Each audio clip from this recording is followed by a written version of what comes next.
Hey guys, it's been a little while longer since my last video than I'd hoped, but I got a bit tied up with a few things. I moved house and stuff, so again. So I wanted to address a couple of questions in the comments from the last video. Notorious MLC asked, can you please do a tutorial on how you master your tracks and make them sound really good? And he got lots of upvotes for that, so it's obviously a question that is quite popular. The problem is I don't really have a good answer for you, or a simple answer. But the reason being that I don't really master my tracks. For me anyway, if I ever get my tracks to the point where I feel they're ready, I'll probably send them off to a professional to master them. Because mastering's a whole different skill set to making music, and it's something that's quite specialized, and it's also great to get a professional's second opinion or a second pair of ears on your music. So as far as mastering goes, sometimes I'll put a bit of compression or limiting on the output and maybe a bit of EQ. But in general, for me, how to make your tracks sound really good isn't, well, the master might be the final polish, the kind of cherry on the cake, but the main thing is basically the mix and also all the sounds in your tracks. So for me anyway, how to make your tracks sound really good is to focus on the little details of every sound. Make sure it sounds as good as it possibly can. Make sure it fills the right frequency, range. Make sure all the sounds work together. Make sure the arrangement is good. Make sure your track's interesting and it's not just a boring loop. These are all things, for me anyway, the main things that make your tracks sound really good. And if you can get them sounding good coming out of Logic, without mastering, if you can get them sounding really good at that point, then imagine how much better it'll be when you send it off to get them mastered. So unfortunately, I can't really answer this question because I don't have a lot of expertise in mastering. And to be honest, I don't feel like I need it. I'd rather spend my time getting the mix right and getting it sounding good before it comes out. So, one of my biggest, I'm a big fan of Fortet. He's an artist who I really look up to, and I watched a video on him recently talking about his latest album, and several of the tracks on there he didn't even master them. He just took them straight out of his I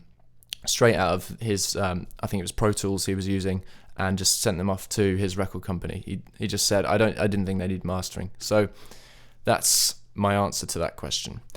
It might not be a satisfying answer, I'm sorry about that. The second question I'm going to spend a little bit more time on. Geekatron asked, do you know can you do a video showing how to automate the sends? He's been setting up, or she, I'm not sure, has been setting up space designers on every track, and a couple of other people said that they'd like to see a video on that as well. So let's do it. This is quite a conceptually difficult, well, some aspects of it are a bit conceptually difficult and difficult to explain, so forgive me if I ramble a bit. As you'll probably be aware, when you're in the mixer, we've got this little panel called Sends, and you can click and hold and send your sound to a bus. What does that mean? If I send the track to a bus, I've just sent it to bus 6, Logic automatically created this channel for me. When I sent that bus, this just popped up. This is an auxiliary channel. So there's two things going on here. First of all, the sound is getting sent to the bus. The bus itself is invisible. It's like out there in the ether somewhere, and you can't see it. Logic automatically created what's called an auxiliary channel for me. And the auxiliary channel is automatically set up by Logic to have the bus as its input. So the sound's getting sent out there into the ether, and then this channel's grabbing that sound and making it its input, and then it's going to output it. So what that means is I could mute this track or even delete it, and this send to the bus would still be going on. It would still be sending out there to the bus into the ether. We wouldn't be able to hear it though, because you only hear the output of a bus if it's wired into an auxiliary channel, which is why Logic automatically creates one for you. It's important to realize the distinction though, because there are other things you can do with a bus. For example, if I send to this bus, I mute the auxiliary channel, so now we've got the sound coming out of the original channel, but not the auxiliary, so we'll still hear it. But now I could grab the sound from that bus in a different way. For example, I could use it to sidechain a compressor. So this way, I'd be hearing the sound on the original channel, I wouldn't be hearing it on the aux, but the sound from the bus, which is roughly the same as pretty much the same as what's coming out of the original channel, would be affecting the compressor. So there's different ways to use buses. When I've set up my send and Logic's automatically opened this this auxiliary channel for me, I can now start to apply effects on this channel. And what that'll allow me to do is, for a start, it's useful for several reasons. First of all, it means, say if I want a reverb, Space Designer can really hog up your CPU. It can use loads and loads of CPU. And if you start putting Space Designers on every track, pretty quickly you'll run out of CPU. So what this allows you to do is it allows you to send several sounds to the same reverb.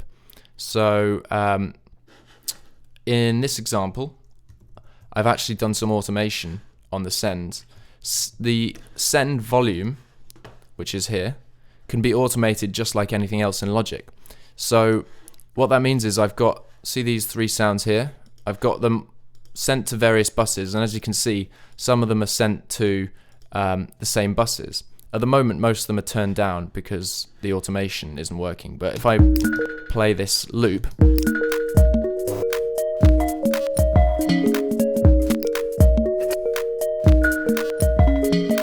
so you can see the automation moving these volumes up and down. What that means is that I can take this sound, for example, the Bell 2 sound. It's being sent to bus 3, whose input is going into this auxiliary channel here. Here I've got a small reverb set up. It's also going to bus 4, where I've got a bigger reverb set up, and it's going into bus 5, where I've got a tape delay set up. So that means that if I automate the sound up into bus 3, it will sound like it's in a small space, in the small reverb here. I don't know, a modern apartment. But then if I automate up bus 4, it'll sound like it's in a big space. It'll sound like it's on some stage somewhere. And the same with the tape delay. So that means that I can send my sounds into different spaces at different times, and it gives you a huge amount of flexibility. And I can also send a different sound into the same reverb, into the small reverb, into the big reverb, and so on. So this basically allows me to create, I like it because it makes sort of almost like 3-dimensional spaces, because you can send your sound at one moment your sound can be completely dry and right up there in the front of the mix. Another moment it might sound like it's miles away or in some huge hall, and then a third moment it might sound like it's in a tiny room. So this basically, for me anyway, adds a huge amount of 3-dimensional kind of feel to the track, because you can send these spaces all out into different places. It's a great technique for that. You don't only have to send to reverbs. Obviously you can send to any effect, like a tape delay or anything really. So it's a really useful technique.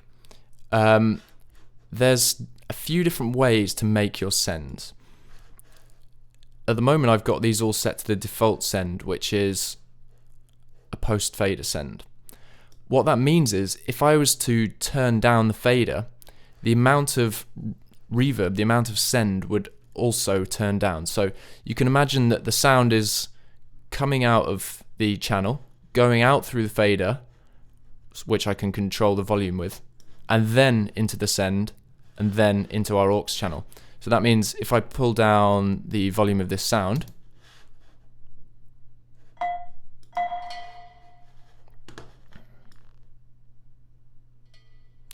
the reverb volume will also go down. There's there's 2 other ways to send your sound though. You can send it pre-fader. That means that moving the fader here will make no difference to the amount of send that's happening. So if I pull the fader all the way down,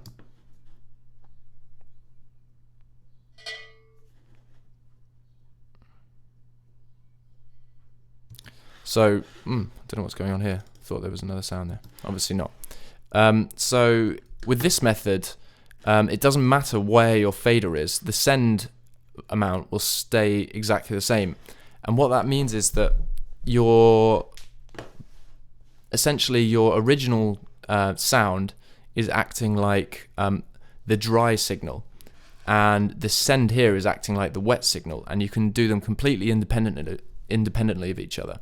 And that's cool because say if I pull the original dry sound all the way down and just use the reverb, it'll sound like it's really a long way away. Whereas, or at least, you know, you'll only hear the reverb. Whereas if I pull the fader up, you still get the original dry sound as well, and it makes it sound more like it's come forward in the mix. There's also a post-pan sender. If you were to have your sounds panned in crazy directions, what this would do is it would mean that the reverb itself responds to the pan. So if I pan my sound left, you can hear that the reverb is also to the left. But if I use the original post-fader one, now the sound is to the left, but the reverb is in the center. So it's just a different way of thinking about the pan. If you're going to be doing loads of crazy pan effects, I quite like using this post-pan effect because it means, to me anyway, it sort of makes the sounds a bit more directional. It makes it sound like they are sitting over there. So using reverbs and sends is a really good way to add a sort of three-dimensional feel to your tracks. I'm just trying to think if I've missed anything out here. This is a really useful technique, and there's quite a lot to think about and to do with this. I mean, the implications are pretty massive of what you can possibly do. You can set up, obviously you can send from an aux to another aux, so you can set up big chains of effects which cascade through sort of a chain of buses and aux and things, and auxiliary channels. So there's a huge amount to know about here.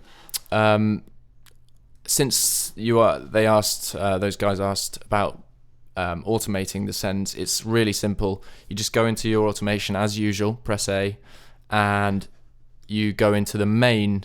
I don't have any plugins on these, but rather than going to any of the plugins drop downs, you go into the main drop down and you can choose your sends.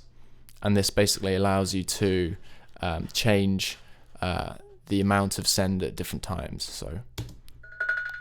So there, that bottle sound is being sent to the tape delay, like that. So here in this one, we've got it being sent into the small reverb first, and then immediately afterwards into the larger one. So you can hear it sort of changing space. I might try putting some of these. Yeah, well, I mean, you can do all sorts of things. You can really go mad, and it's a lot of fun. So that is auxes and sends and buses. I hope you've understood that, because I've gone quite quickly, and it's quite a difficult concept to get your head around to an extent. But I really encourage you to experiment with this, because it's an amazingly powerful tool, especially when you've got only limited CPU. I've only got the Core 2 Duo iMac, so I run out of CPU quite often, and this is the best way to save on CPU from CPU intensive plugins. I hope that's been useful, and I'll just leave you with that little loop I created with some of these sends.